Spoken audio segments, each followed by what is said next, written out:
د چین په اورمچي ښار کې د کابل او اسلام آباد ترمنځ د مذاکراتو په اړه د مثبتو هیلو تر سترګو کېدل. په کابل کې د چین سفیر د بهرنیو چارو وزیر سره په لیدنه کې په چین کې له روانو مذاکراتو خوښي څرګنده کړې ده او دواړو لوریو د ستونزو حل لپاره پر خبرو اترو ټینګار کړی دی. په دې خپرونه کې دا څېړو چې په چین کې د کابل او اسلام آباد ترمنځ روانو مذاکراتو ته هیلې آیا افغان لوري سره د سولې په معنا دي او آیا پاکستان به په سیمه کې د سولې پر راوستلو بریالی شي؟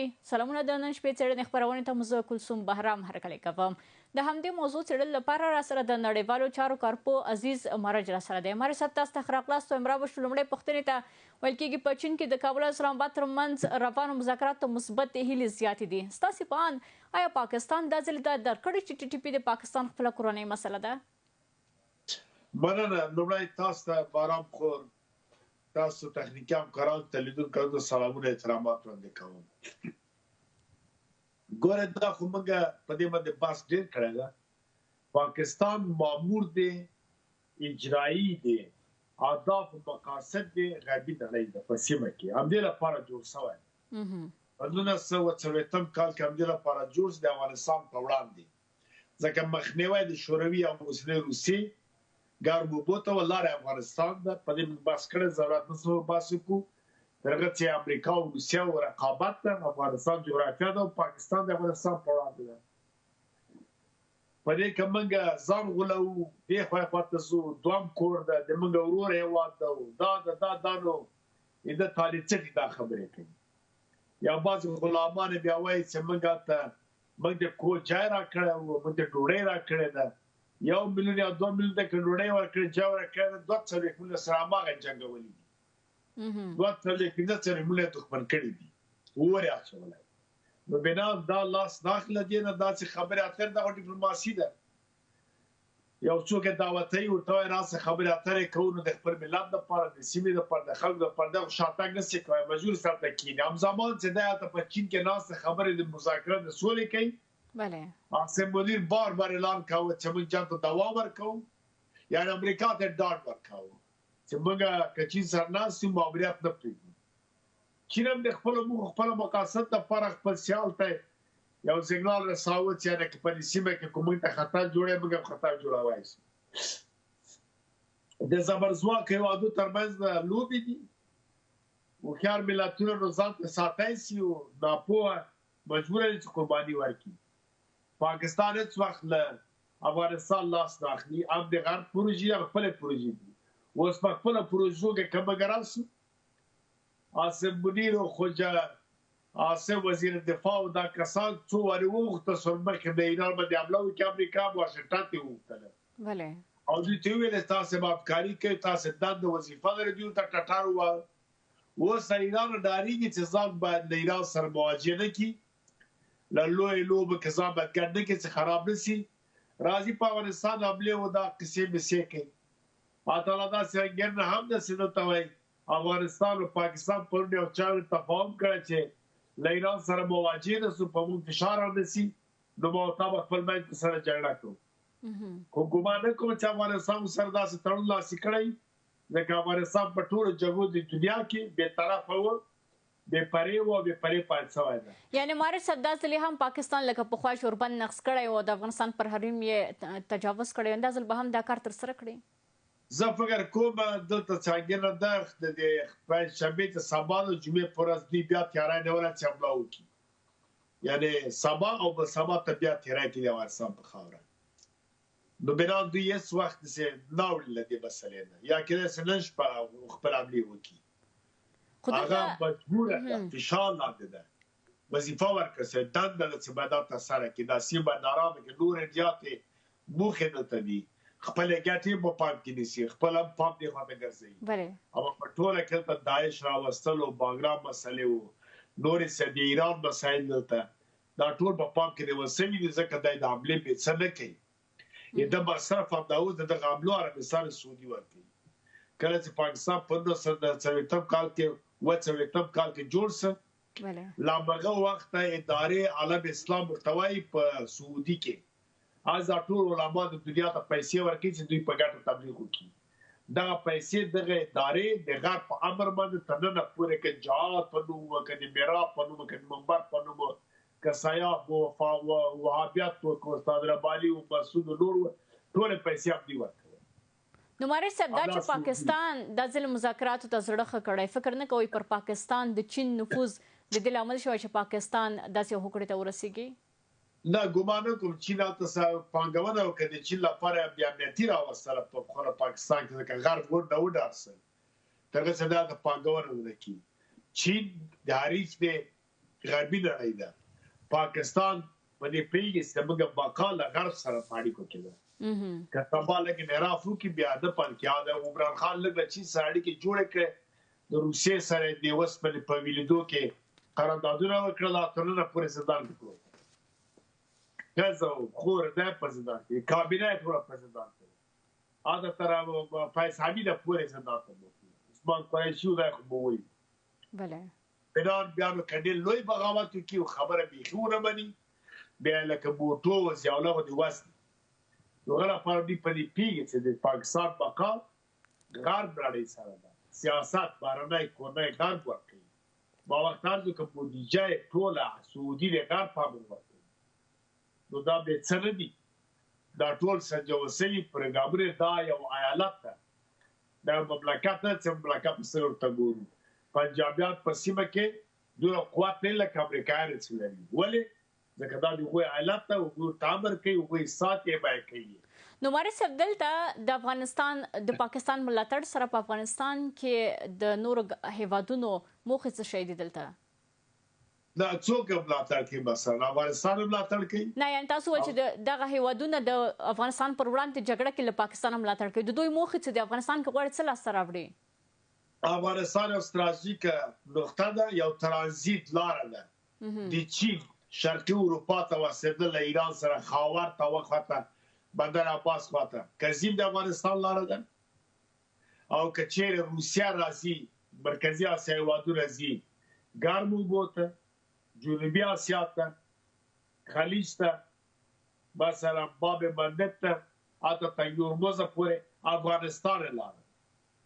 له هغې خوا که هند راځي او صنعتي تولیدي هېواد ده، پورته خیزي لکه پخوا چې انګریزان هند ته راتل لاره افغانستان ده.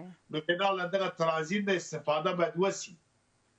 مګر که کوی نه سونې کوو درایدو کفایت نه لرو او نه پاچایانو رئیس جمهورانو مخکې دلته کوم سیستم جوړ کړي یا اوس هم ته کار نه کېږي، دا جدا بس ده. نوره نړۍ ویده نه ده، ارامه نه ده، هغوی ورځ په ورځ پرمختګ کوي، حرکت کوي، ټول څانګې او ټول آباد سنجوي. چین روسیه په دې پوهېږي چې په افغانستان کې بیا امنیتي راغله موږ ته خطر ده، موږ لاره بندېږي. او امریکا خاصان دا کار کوي، دوی ته د مثال جوړوي.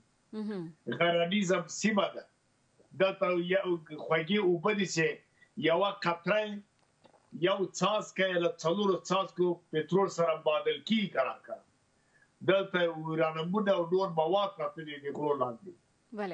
نو بنا دا سیمه څوک نه پرېږدي، موږ خو نه شو کړی دې نه ګټه پورته کړو استفاده وکړو. موږ په وړې وړو مسلو پراته یو، ما افغان هستم، ما افغان نیستم، چې یې کنی بلا دپسې اسی عمومي مسایلو ته موږ نه ګورو، موږ وړو وړو خبرو ته ګورو. ساله فلانی صاحب جهاد را ورکړی چې وخت ګورو له سپینې ماڼۍ نه راوځي، اعلی صاحب صحیح د شورای نظار او مقاومت صاحب چې وخت ګوري له ګریفن سره پروتوکول راوځي، له یهودانو سره مایدې راوځي. اعلی صاحب سیاف مفلانه مې ګور له وهابیانو سره ګرځي، اعلی ګلوب الدین مې سیوا ګور له عیسی راوځي. دا خلک داسې لوبه تر داسې باسو شر ده، فساد او غلا ده، شور ده. همدې ته موږ وطن ته خو چا کار ونه کړ. باله دې نه ګورو چې څه کېږي. اوس هم چې ګورو د نجونو مکتبونه بند، ښځې په کور ناستې، سیستم ادارې ته کار نه کوي، خلک ناهیلي سي. نړۍ دا رقم نه ده، ګاونډیان دا رقم نه دي. او بیا کاله مخکې ایران وګوره، افغانستان وګوره، باره اوس ته وګوره دې حالت ته. 50 کاله مخکې دغه امارات متحده عربي نقشې و کورنۍ وګورئ، اوس وګورئ چې دنیا کې لومړی خبره کوي. دا پاکستان 20 کاله مخکې 40 کاله مخکې موږ په خبر ته تلو، په اسلام آباد ته به تلو، بوی به یې خود. اوس واسې د دوی دا نقشه وشو، هغه وګورئ حالات فرق کوي. لکه دا اوس کابل لاس کاله مخکې سره مقایسه کې فرق کوي. لاس کاله کې دومره تغیرات راغلي. معنی صاحب د دې کړکېچونو په دوام کې به راشو دې ته چې څو ورځې وړاندې په کابل کې یو مشورتي غونډه ترسره شوه چې پکې د بهرنیو چارو وزیر امیر خان متقي ویل چې اسلامي امارت تل د ستونزو حل لپاره ډیپلوماسۍ ته لومړیتوب ورکوي. څه فکر کوئ د اسلامي امارت دا دریځ په سیمه کې د دوی پر اعتبار باندې څومره اغېز کولی شي؟ دا خو د دولت مردانو د سیاسونو همدا خبرې دي. هر یو دا اوس هم ټرمپ نیمه دنیا سره په جنګ کې ورته کېنه وایي I want peace. دا اوس هم ورته وایي زه سوله غواړم. که ایران ته هم کېنه وایي ما خواهان مذاکره و رای حل صلح‌آمیز صلح هستیم. بعد شهباز شریف هم پرون ویل چې موږ صلح الله سره د امریکا او د ایران صلح کوو. دلته جنګ اچولی. نو چارواکي د افغانستان ډیپلوماتان دي. دوی مجبور به حق لري دا خبرې وکړي. مانم دا چې کوم مملکت رښتیا یو ستراتیژي او برنامه ورته لري، پالیسي یې جوړه کړي، هغه ډېره مهمه ده. اوس افغانستان په چا حمله نه کوي، حملې پې کېږي. یوه وسله افغانستان نه په پیسو اخیسته نه یې تولید کړې. د دنیا وسلې په افغانستان کې دا ولې دي؟ مننه مارچ صاحب، بحث ته بیرته راګرځو. اوس هم ورځو یوې لنډې دمې پر لور بحث دوام لري.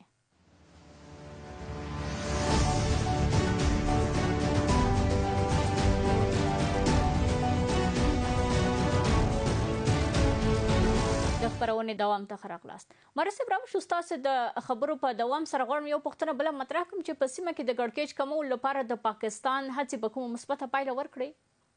نه، قطعا نه ورکوي. هغه نور هم کړکېچ غواړي، هغه پروژه او برنامه لري. که نه لري خدای که جنګ کې خورا باید لښکر یې راروانې کړي، پیاده او هوایي او ځمکني اردو ټوله د سواره د ټول راولي، ټانګونه په تیاري د روانې کړي، جنګ یې وکړي. نو دا څه معنا لري چې هلته پوځي تولال ده، هغه باندې ډز نه کوي، کوای یې نسي چې ډارېږي. په نظامیانو ډز نسي کولی. بهرنځین شپې پټ راځي، په ملکیانو باندې ډز یې کوي، ماشومان او بېګناه کسان وژني. خو دا خپله په دې معلومي ته کړکېچ غواړي، ته بې ثباتي غواړي. دې ته په کتو سره موږ ګمان نه کوو ځکه دا پروژه غر ورکړې ده او دلته د سیمو نارامۍ داسې چین دا خبرې کوي چې زه سوله غواړم، خبرې کوم. موږ باید اتومات په دې پوه شو چې دلته یو خبره شته، یو پروګرام شته، دا یو پروژه ده. ولې چین غواړي چې زه خبرې کوم؟ خبرې پوهېږي چې پاکستان اطلاع نه کوي، خپل عریف ته یو سیګنال ورکوي چې زه دلته ویدلی چې کې احتمال ده د سبا به سبا ته روسیه هم دا خبره وکړي چې زه غواړم د سولې خبرې، حتی کېدای شي پلای وغواړي، یا کېدای شي حتی زموږ سفیر تیار سره هغه سره لاړې کېنې خبرې وکړي. کله چې دوی دا خبره کوي او خپلې پوهېږي چې سوله نه غواړي پاکستان او سوله نه کېږي، نو دومره زبرځواک هېوادونه ولې دا پلای وغواړي خبرې سره کوي؟ ولې دې ته وایي چې مثلا د خبرې یو شی جوړوي، یو ډز بز د پاکستان کې، خو ورته هم ګورئ ورته دا غلط کار کوي. دا چې دوی نگرانی کوي، دلته خبره شته او پروګرام شته، دا چا دا نگرانی نه کوي. مارچ صاحب، اوس پوښتنه دا ده چې پاکستان د امریکې او ایران ترمنځ غواړي منځګړیتوب وکړي او جمعې ورځ باندې ویلي وو چې مذاکرات هم پیل کېږي. څه فکر کوئ د پردې تر شا پټې خبرې به څه اوسي؟ امریکا ګورئ په جنګ کې، په جګړو کې، په دې ځای کې مرخې پلانونه جوړېږي، برنامې هغه جنګ چې تصادفي نه برنامه وي، ځکه جنګ دوه ډوله شروع کېږي، یو حادثه او تصادفي بیا پراخ شي، یو بیا برنامه یې پلان شوی. د ایران او د اسرائیلو په امریکا جګړه دا پلان شوې له ډېره پخوا نه، دلته ډېر لوی کسي تنها ایران نه ده، په سرحد ارتباط د خلیج هېوادونه ټول ضعیفوي، ورانوي یې. بیا اسرائیل جوړولو کې د اسرائیل پراخوي، دا سیمه کې او تغیرات راوړي. دا پروګرام اوږد دی، دا تقریبا تر 2015 پورې دوامونه کوي. دا د ایران او د امریکا جنګ تر 2028 پورې دوام ده. همداسې ورو ورو جنګ ته ترغې چې ډېرې ضعیف دي، دا پروګرام ده. نو په جنګ او جګړو کې ما له پلان شوي کې تکتیکونه استفادې کېږي، فکر او ذهنیت بلې خواته کې، مطبوعات ډېر رول لري، مطبوعاتي خبرې ډېرې کېږي، استخبارات ډېر کار کوي دې کې، پنځم ستون پکې ډېر فعال وي، پیسه پکې ډېره توزیع کېږي نسبت له وسلې نه، واخیستل کېږي خلک په پیسو.